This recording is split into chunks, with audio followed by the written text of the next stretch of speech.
우리 조회수 올리면 이제 김정아의 특별 행동이 있다. 라고 해서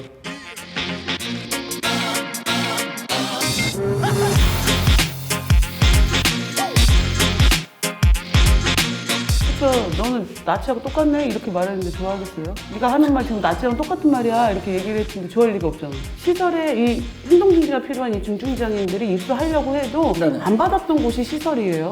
유럽에는 다 시설 없는 거 아니야 너희들 주장대로 하면. 사실 유럽 통계를 보니까 시설이 아주 없는 데는 없더라 이렇게 얘기를 하거든요. 이것 봐 얘네도 저기 시설 운영하고 쟤네도 시설 운영하고 다 하잖아 이런 얘기를 하거든요. 그렇죠. 예, 근데 이제는 그 부분에 대해서 얘기를 하고 싶어요.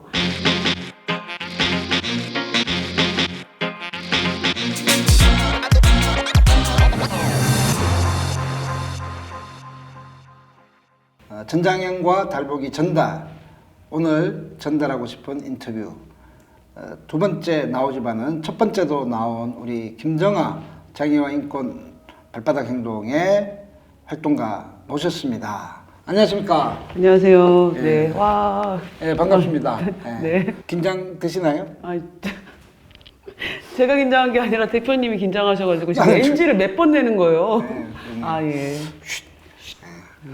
이게 첫 번째 준비해가지고 딱 유튜브에 띄웠거든요. 네. 그런데 3개 편이 나갔어요. 전달하고 싶은 인터뷰, 전달하고 싶은 사람, 그리고 전달하고 싶은 뉴스 이렇게 나갔는데 3개가 딱 나갔거든요. 이게 인터뷰 시간이 최고의 지금 와. 상한가를 지금 치고 있어요. 와. 물론 보니까 지금 녹화하는 시간에 보니까 조회수가 140이네요. 아, 예. 아, 정말 좋네요. 140이라는 숫자가 굉장히 작게 느껴지지만은 한 명 한 명 이렇게 알릴 수 있다는 게 매우 좋고, 그리고 또 140명이 이걸 봤다는 거 아닙니까? 네, 그죠? 네, 네. 물론 다 봤는지는 모르겠지만 제가 뉴스를 진행했거든요. 50도 안 넘었어요. 네. 본인의 매력이 뭐라고 생각하십니까? 진실성? 아, 죄송해요. 근데 아니, 이 의제에 대해서 사람들이 많이 궁금해 하는 것 같아요. 예.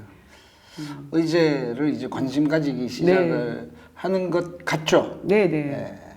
그런 의미에서 오늘 나왔는데 여기 뭐 몇 가지 갖고 나왔네요. 네, 네, 네. 여기 맞습니다. 여기 뭐예요? 집으로 가는 게? 네, 이게 지난 방송 때도 갖고 나왔는데 소개를 못 아, 해가지고요. 그래요? 네, 이 책은 집으로 가는 쉼표 길, 시설 사회를 멈추다라는 부제를 갖고 있는 책인데요. 네. 프레일 법인이 운영하는 향유의 집이라는 시설이 35년간 운영되다가 네네. 예, 그 시설이 이제 마지막 문을 향유의 집. 닫고 예, 거기 있는 분들이 다 지원주택으로 독립해 나가는 과정을 예, 시설 그런 탈설 추진했던 법인이나 운영자 그리고 그 당사자분들 그리고 그 직원 이 과정을 쭉 지원했던 그리고 또 반대도 했다가 마음이 돌아선 여러 가지 사람들이 이야기를 구술 작가들이 붙어서 예, 작품을 예, 책을 만들어 주었습니다. 5월의 봄 출판사가 출판했습니다. 이런 책이 사실 1세 찍고 잘 안 나가거든요. 근데 무려 2세를 찍었다는. 이세요. 예. 왜 집으로 가는 그리고 쉼표를 했을까요? 이렇게. 아, 사실 이 시설에 살던 요 마지막에 나가신 분들이요. 시설에 막 30년 이상 사셨어요. 네네. 자기 집이라고 하는 공간을 갖기까지 30년이 넘게 걸린 일이잖아요. 그래서 집으로 가는 그 길이 정말 쉽지 않았다는 걸 표현하기 위해서 그 쉼표로 이제 표현을 한 거죠. 네. 쉼표로. 네. 쉼표도 그냥 단순한 게 아니네요. 아유, 그럼요. 큰 그럼요. 의미를 가지고 있네요. 굉장히 이 표지 디자인부터 표지 디자인도 그 길의 여정이 굉장히 길게 오랫동안 갔었던 그 굴곡의 시간들을 담은 예, 표지 디자인입니다. 그래서 작년이군요. 이제 이준석 국민의힘 전 당대표 토론했을 때 이 책을 선물로 줬어요. 네네. 꼭 읽어보라고. 네네. 저도 오세훈 시장님한테 드렸습니다. 언제요? 네. 이 책 나오고 2달 후에 바로 드렸는데 이런 의미 있는 책을 읽어봤다면 지금 네. 우리가 이야기하고 있는 지금 탈시설 문제를 다르게 볼 수 있는 이런 독해력은 갖고 있을 것 같은데, 그죠? 책을 글자를 읽을 수 있지 않습니까? 네네. 시설 사회를 멈추다라고 되어 있는데 어떤 시설 사회를 멈추고 싶으세요? 사실 장애인 거주시설이나 정신요양시설이나 이런 데만 시설로 좀 볼 수도 있는데 다양한 시설들이 우리 사회에 존재합니다. 근데 이제 어떤 특정한 사람들이 특정한 상황에 이르렀을 때 시설이라고 하는 어떤 돌봄을 제한적으로 공급하는 공간을 만들어 놓고 그 속에서 저 비용으로 그 사람들의 인권과 존엄과 상관없이 이 서비스하고 있는 이 한국의 가장 긴 세월을 가진 정책인데 이제 시설이 예, 시설 정책이. 시설 정책이 예. 근데 이제 이 시설 정책은 멈춰야 하는 시점이 왔기 때문에 그래서 시설 사회를 멈추다라고 얘기를 했고 이게 정책 위반자들만 멈춰서 되는 게 아니라 이런 사회적인 그 문제에 관심이 많은 시민들이 이 책을 읽고 정말 우리가 시설 사회를 멈추기 위해서 우리 사회가 어떻게 나아가야 되고 무엇을 해야 하는가를 당사자의 목소리를 통해서 좀 느끼셨으면 해서 이 책을 내게 됐고요. 그래서 주인공이 많네요. 네네 맞습니다. 여기에 낭송하신 분이 2008년도에 제가 기억하기로는 한규선 대표일 것 한규선 그때 한규선 대표님이다. 그죠? 네네네. 맞아요. 이렇게 외치고 있습니다. 우리에게 자유를 주십시오. 우리도 사람처럼 살고 싶습니다. 이렇게 외치고 있어요. 이렇게 외치고 있는데 왜 여전히 장애인 거주시설에서 이 정책들 시설사회라고 명명하고 있는 이 시설 정책들이 유지될까요? 그 이유는 뭘까요? 제일 큰 문제는 아무래도 제가 생각하기에는 예산 문제인 것 같습니다. 그거는 나도 그렇게 생각해요. 아, 그러십니까? 우리는 같이 생각하는데 왜 예산 문제일까요? 장애인들에게 더 개별화되고 네네. 더 이제 좀 더 존엄하고 좀 더 좀 포괄적인 서비스들을 제공하기 위해서는 더 사회적 비용이 더 든다라고 하는 어떤 그 관점, 그 개념이 너무 정치인들과 행정가들과 이제 국민들에게 너무 뼛속 깊이 있으신 것 같아요. 근데 저는 그것도 과연 그럴까도 사실은 모르겠어요. 과연 그럴까도 좀 있습니다. 근데 어쨌든 이제 그 논리로 가면은 그래서 이제 장애가 있거나 그러니까 사회적으로 노동 능력이 없다고 하는 사람들에게 그 사람들이 노동 능력, 생산성 있는 노동 능력이 없기 때문에 그들은 그래도 뭐 옛날 히틀러처럼 죽일 수는 없으니까 히틀러? 예, 옛날 히틀러처럼 죽이지는 못하니까 티포처럼 열등처우의 원칙을 적용해서 굉장히 낮은 수준의 서비스를 계속 유지해 왔던 정책이 시설 정책이었다. 근데 이 정책을 이제 중단해야 될 시점이 이미 왔는데 정부는 그걸 계속 유지를 해 왔던 거죠. 왜냐하면 시설 안에 있는 사람들의 목소리는 그와 그 가족들의 목소리는 사회적으로 되게 작았기 때문에 그것을 바꾸지 못했다고 생각을 합니다. 근데 요전에 이제 최근에는 장애인 거주시설 이용자 부모회 네, 그 가족들의 목소리가 시설로 보내달라라고 네네. 계속 하고 있잖아요. 네네네. 그 목소리가 굉장히 커요. 네네. 실제로는. 네네. 국민의힘은 그것을 굉장히 적극적으로 지지하고 네네. 있고 네네. 그리고 종로구 출신의 최재형 의원 그리고 그런 시설도 또 하나의 대안이다라고 이야기하는 것이 대한민국 사회로 보면 아마 90%가 그럴 것 같고 시설이 아니다라고 이렇게 주장하는 사람들은 저기 장애인권 발바닥 행동을 중심으로 해서 혼자만 싸우고 있는 느낌이 드는데. 진짜요? 예. 그럴 리가 없어요. 그래요? 그래요. 일단 박근수 대표님도 있으니까 둘은 됐네. 아, 그렇죠. 저는 장애인권 발바닥 행동의 회원이기도 하잖아요. 아, 예. 예. 그래서 아무튼 그렇게 목소리가 작은데 그럼에도 불구하고 저는 객관적으로 생각하면 비용이 많이 들어요. 실제로는. 저는 얼마가 더 들 건가의 문제는 좀 더 구체적으로 봐야 될 문제는 있겠지만은 1,000원 주고 땡 했던 것을 2,000원, 3,000원, 4,000원, 5,000원 준다니까 아깝잖아요. 그렇죠. 돈은 객관적으로는 많이 들 것으로 저는 보여집니다. 실제로 그렇고. 그런데 비용 문제인데요. 왜 꼭 그 네, 비용을 저는- 많이 들여서 꼭 나와서 살 이유가 있나요? 일단 이제 두 가지 얘기를 하고 싶어요. 비용 문제에 있어서. 네네. 첫 번째, 비용이 많이 든다고 해서 그 국제사회에서 이미 학대의 공간이다, 인권 침해 현장이다, 발전의 기회도 없고 사회적으로 그 존엄함 자체를 지킬 수 없는 공간이라고 국제사회가 규제하고 있고 하지 말라고 하는데 계속 해야 되느냐, 이게 하나 있어요. 네네네. 그래서 예산을 좀 더 들이더라도 우리가 인권적으로 올바른 좀 정의로운 이런 사회로 가기 위해서 어느 정도는 예산을 더 투자해서라도 네. 이 사회를 제대로 만들어야 된다. 이게 하나 있고요. 두 번째는 예산이 정말 많이 들어? 이거는 사실 정확한 분석이 한국 사회는 잘 못했어요. 국민의힘에서 주장하는 것도 굉장히 기계적인 계산입니다.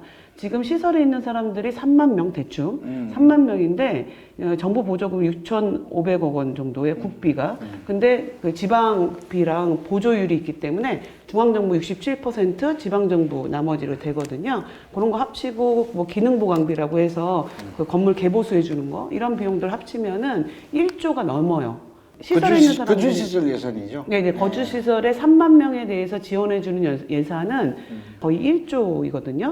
근데 사실은 사회복지 공동모금에 복권기금 해가지고 우리 사회가 일반적으로 형성하고 있는 수많은 민간 자원들도 거주시설에 굉장히 많이 들어갑니다. 사실은 자립하고 있는 개인을 지원하는 건 미비한데 시설에 집단적으로 사회적 공헌이라고 하는 예. 기금이 들어가는 것은 사실은 그 단위는 더 어마어마하거든요. 그래요? 그래서 저는 단순하게 생각하죠. 국비와 지방비 들어가는 문제만 생각하지만 우리 사회가 여러분들 내는 후원금들이 다 어디로 어떻게 쓰이느냐 그것도 다 비용 문제라고 생각이 들고요. 그걸 몰랐네. 예. 네, 근데 그냥 그 비용까지는 민간 자원까지는 그러니까 국비랑 지방비, 정보 보조금만 갖고 이제 얘기를 해볼게요. 3만 명한테 평균값이 이제 1조 갖고 나눠 M빵 해본 거예요. 그러니까 이제 비용이 나오잖아요. 그러니까 한 명의 단가가 얼마다 이제 이렇게 얘기를 하고 있어요. 근데 시설 서비스라고 하는 것은 아주 체중증과 좀 경한 장애가 있는 사람들이 한꺼번에 다 들어가 있는데 패키지 서비스 같은 거죠, 한마디로. 예. 패키지. 24시간 365일을 예. 그 시설 안에서 돌리는 거니까. 예. 근데 어떤 장애인은 서비스가 하루에 낮에 일자리 다니고 출퇴근을 지원하고 약간의 가사 서비스를 지원해도 혼자 잘 살 수 있는 장애인도 있어요. 그래요? 어떤 체중증 장애인은 24시간이 서비스가 필요해요. 그러니까 사람마다 3만 명이 서비스 필요량이나 서비스에 필요한 내용이 다 달라요.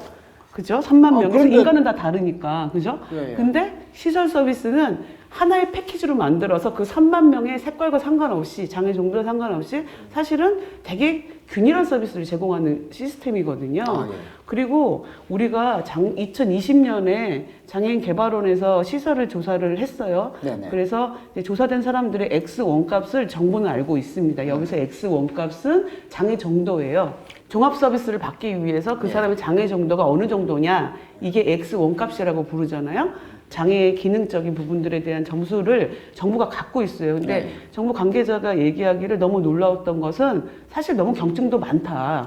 시설에 중증만 다 있을 줄 알죠. 전혀 그렇지 않았다라는 것이고요. 종합서비스 판정 도구를 통해서 전수조사를 해보니 X1 점수도 매우 낮은 사람들도 많이 있더라. 그 말은 결국은 경증장애인, 지금의 시설 보호라는 방식으로 이렇게 수용할 필요가 없는 장애인들도 많이 있더라. 네네. 이 사람들은 바로 나올 수도 있다. 네네. 이런 주장이시죠? 네네네. 네. 근데 꼭 경증이어서 나올 수 있다라는 말을 하고 싶은 게 아니라 네네. 우리가 3만 명이 다 체중증 장애인이어서 그 사람들이 24시간 이렇게 개인별 지원을 받아야 되는 사람들이라 예산이 많이 든다는 논리는 맞지 않다. 그 3만 명은 다 다르기 때문에 장애 정도와 필요한 서비스들을 다 이렇게 해보면은 아마 다른 값이 나올 거다라는 거예요. 근데 국힘에서 지금 주장하는 바는 3만 명이 다 중증 장애인이고 다 그렇게 높은 수준의 어떤 지원을 받을 거기 때문에 그래서 예산이 많이 든다라고 얘기를 하고 계시거든요. 그리고 박경수 대표님도 1,000원과 5,000원, 뭐 10,000원 얘기하셨지만 많이 비싸봐야 1,000원과 2,000원 수준이고요. 어떤 분은 1,000원도 필요 없는 분도 있어요. 그래요? 그러니까 평균값은 되게 달라질 거라는 얘기를 하는 거예요. 그래서 저는 이것들이 학자들이 정말 양심적으로 이런 문제에 대해서 이야기해야 된다고 생각을 하거든요. 시설 서비스가 노상 그냥 싸기만 하냐? 그것도 아니거든요. 근데 첫 번째는 시설에 살고 있는 사람들의 이 상황을 그걸 중심에 놓고 생각해야 되는데 과도하게 예산 문제로 가져가는 그 태도 자체가 문제다. 두 번째는 그 3만 명에 대한 면밀한 분석을 할 수 있는 기본 데이터를 정부가 갖고 있으면서도 실제로 그 값은 내놓지 않으면서 그냥 국힘 쪽에서 기계적으로 계산해가지고 떠들고 다니는 거예요. 근데 그거 맞지 않다고 얘기를 하는 거고요.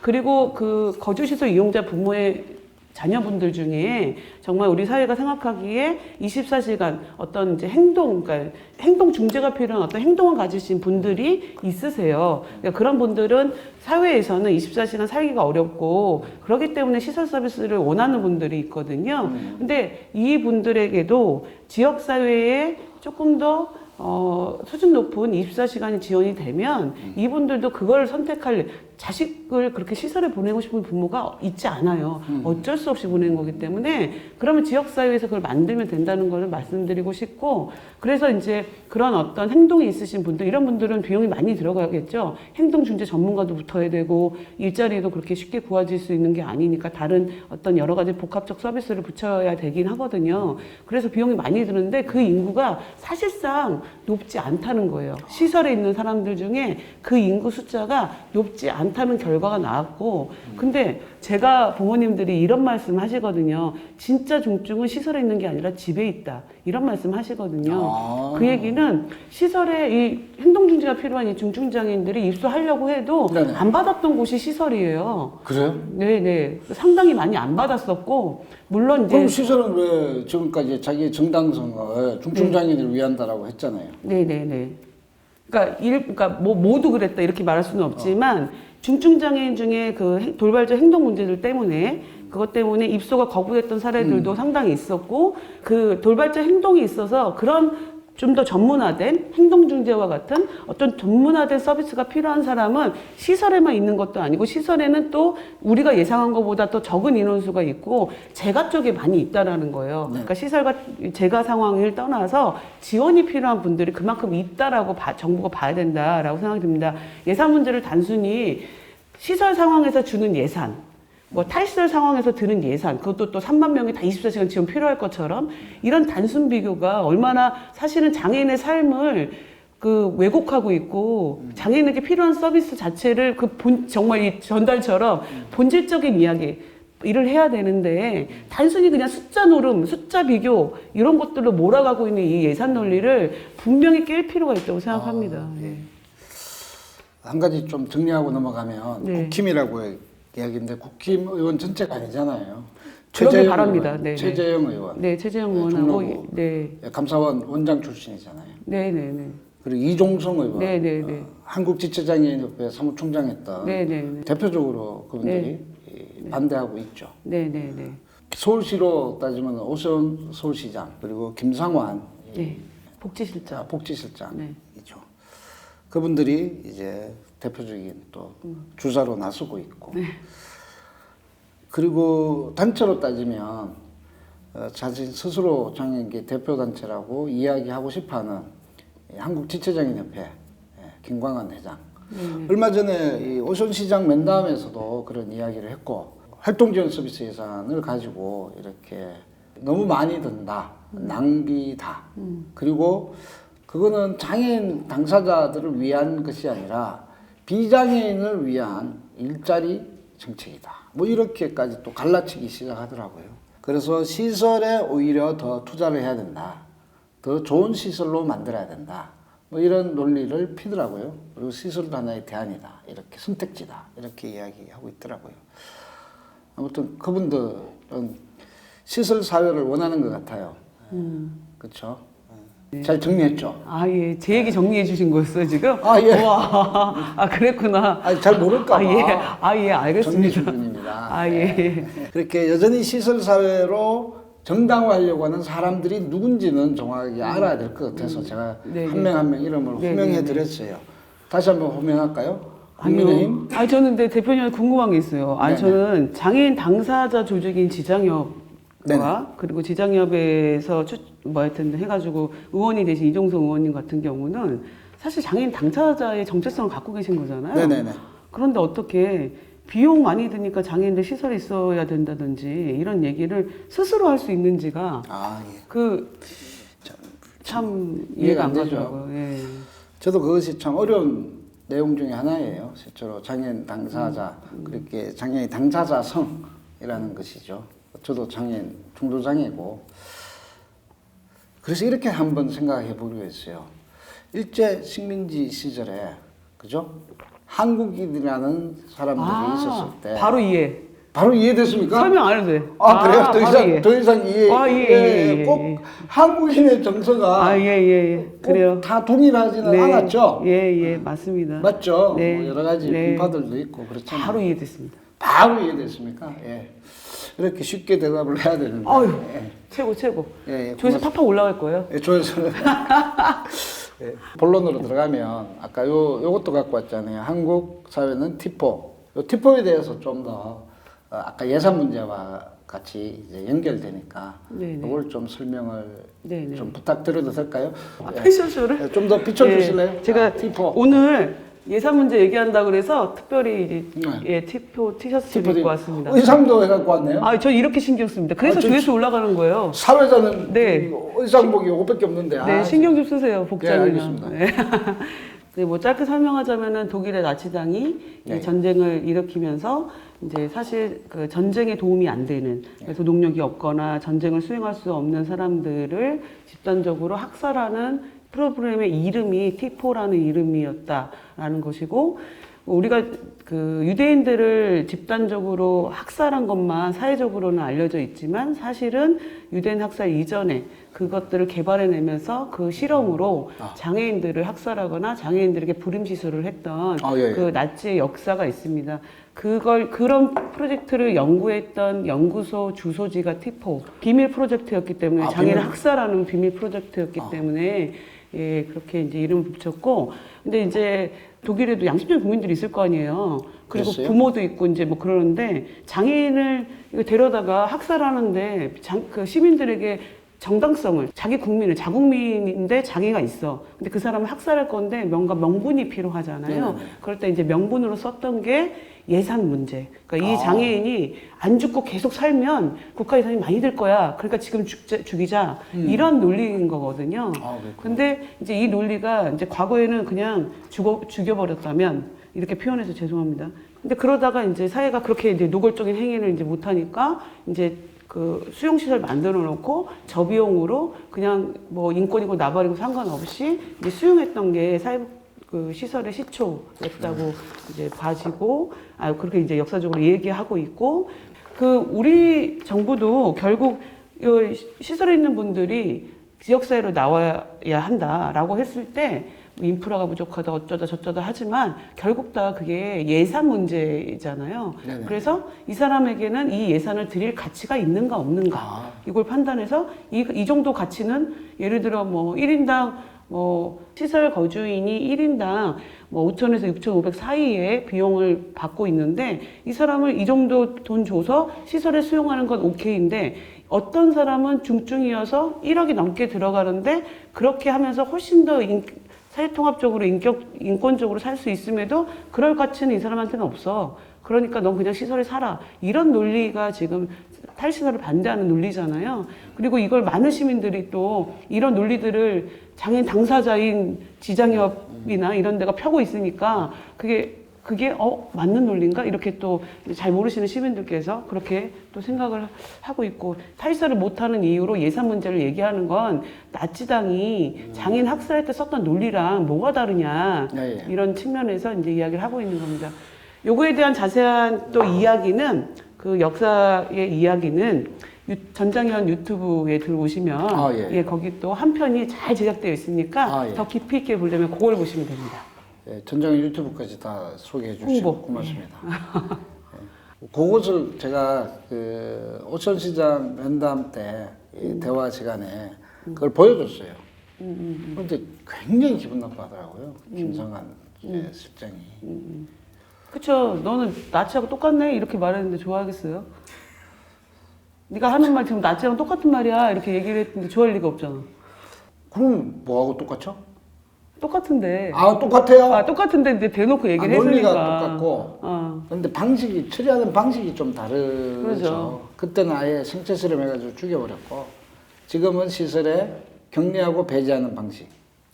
서울시 갖고 있는 그 이제 논리가 돈 더 드니까 장애인은 그렇게 살아라고 말하는 논리가 똑같지 않냐. 나치가 말하는 거랑 격리 정책, 분리 정책 이것은 변함이 없이 유지되고 있는 이 본질적인 철학을 바꾸지 않는 이상 똑같다라는 얘기예요. 시설의 인권 문제가 막 그 70년대, 80년대, 90년대 물론 지금도 노골적인 학대 사건들이 막 일어나요.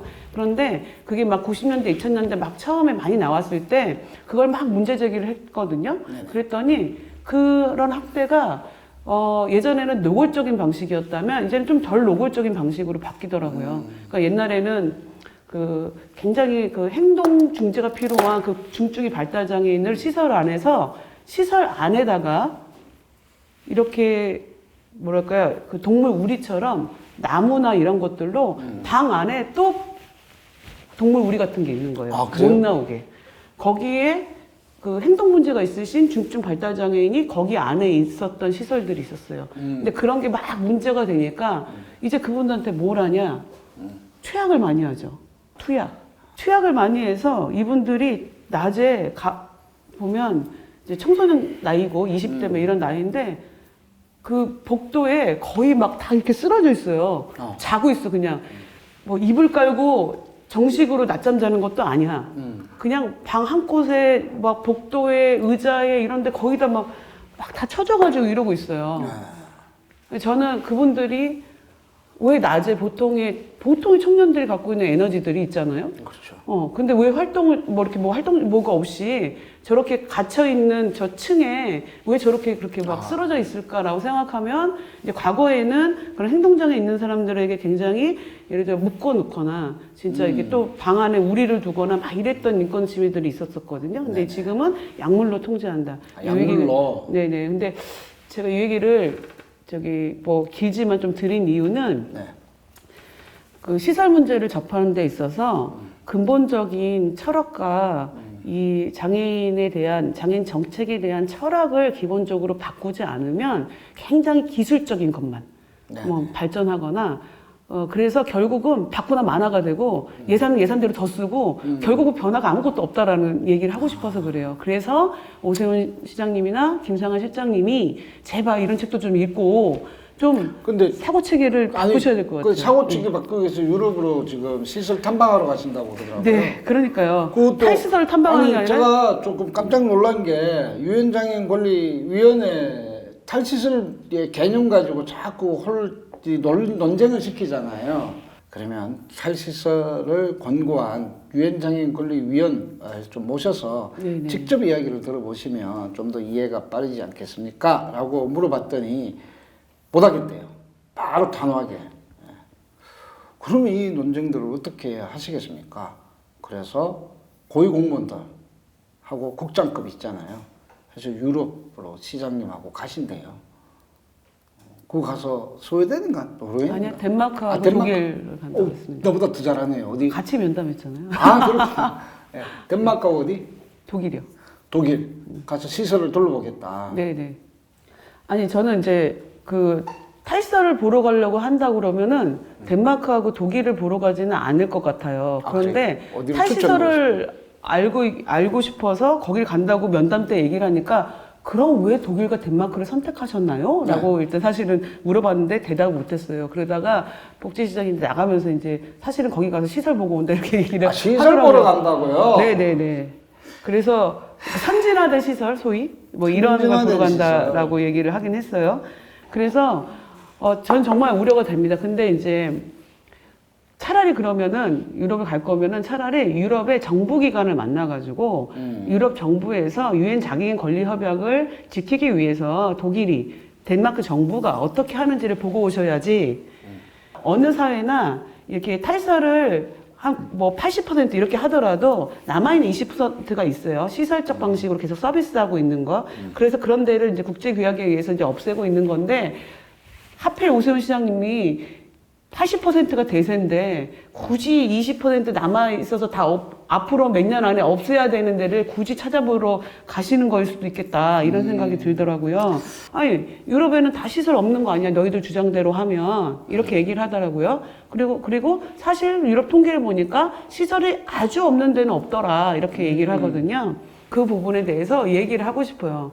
우리가 유럽이나 다른 어떤 뭐 북미에서 좀 더 빨리 우리보다 탈서를 추진했던 나라들이 갖고 왔던 역사 안에는 발달 장애인에게 서비스하는 방식이 스펙트럼이 뭐 시설적 방식이 1이고 굉장히 사회통합적이고 굉장히 잘하고 있다 인거적으로 그런 게 한 100이라면 어디에 몰려 있냐라는 거예요. 예산도, 방식도 어디에 몰려 있고 나머지를 정리하기 위해서 어떤 정책을 피고 있느냐 이런 걸 보면 그 사회가 탈서를 가고 있다는 걸 알 수 있죠. 근데 그런 사회들도 정리가 안 되고 끝까지 남아 있는 소수 그룹들이 있는 거예요. 근데 탈시설을 반대하는 세력들은 이것 봐 얘네도 저기 시설 운영하고 쟤네도 시설 운영하고 다 하잖아 이런 얘기를 하거든요. 와, 전형적인 착시 효과네. 그러니까 요거를 과대 그 나라의 전부인 것처럼 뭐 유럽이 여전히 시설이 다 남아 있어. 유럽의 모든 나라들은 장애인 권리와 협약을 이행한다고 말하고 있어요. 탈시설 가야 된다고 말하고 있어요. 장애인에 대한 분리 정책 중단해야 된다고 말을 하고 있어요. 근데 그 나라도 말 안 듣는 소수가 있고 그 소수들을 정리하는 과정에 있고 이제 이런 거거든요. 그래서 이거를 뭐 위원장이 권리위원회 제소당이기도 하고 그러잖아요. 그러니까요. 그래서 헝가리의 이제 그 경우에서는 이제 그 유럽 연합이 기금으로 지원하는 게 그룹홈을 확대하는 예산으로 들어갔다는 것 때문에 제소를 했고 그 이제 결과 나오고 이랬잖아요. 그것처럼 어떤 뭐 결과가 헝가리 나왔어요? 안 된다. 그룹홈을 안 된다. 지으면 안 된다. 그룹홈은 시설이다. 이제 이런 거죠. 스위스나 뭐 이런 것들도 이런 나라들도 이제 하지 말아라 이제 이런 거고 유럽의 각 나라들이 다 수준 차이가 있고 탈시설로 가는 데 있어서 어느 나라는 좀 더 뭐 우리가 많이 얘기를 듣는 스웨덴 같은 경우는 좀 더 앞에 가 있고 뭐 이런 나라들이 있는데요. 근데 이 나라들을 그냥 정말 그러니까 주류를 보지 않고 국가의 정책을 보지 않고 마치 한 것처럼 얘기하면은 굉장히 잘못됐고 그 미국에서는 보호작업장도 이게 장애인만 일하는 장애인이 모여서 단순 노무하는 그런 방식은 차별정책이라고 해가지고 보호작업장도 없애고 있거든요. 근데 우리는 이 시설 문제 하나도 지금 해결을 못하고 있는 거잖아요. 안타까운 현실입니다. 그러니까요. 그래서 갑자기 목소리가 높아졌네요. 제가 목소리가 너무 흥분해가지고. 그렇죠. 높아졌어요. 흥분하면 말이 막 빠르고 그죠. 그렇죠. 근데 조회수는 왜 이렇게 높아요? 아까 얘기해줬잖아요. 그렇구나. 예. 시간이 벌써 다 돼갑니다. 네네. 2편이고요. 더 많은 이야기를 들어야 되는데 참 시간이 정말 뭔지 빨리 가네요. 그래서 오늘은 이렇게 조금 정리하고 다음번에 다시 이 주제를 계속 연결해서 듣도록 하겠습니다. 전장현과 달보기 전달에 만나고 싶은 인터뷰. 김정아 활동가였습니다. 감사합니다. 감사합니다.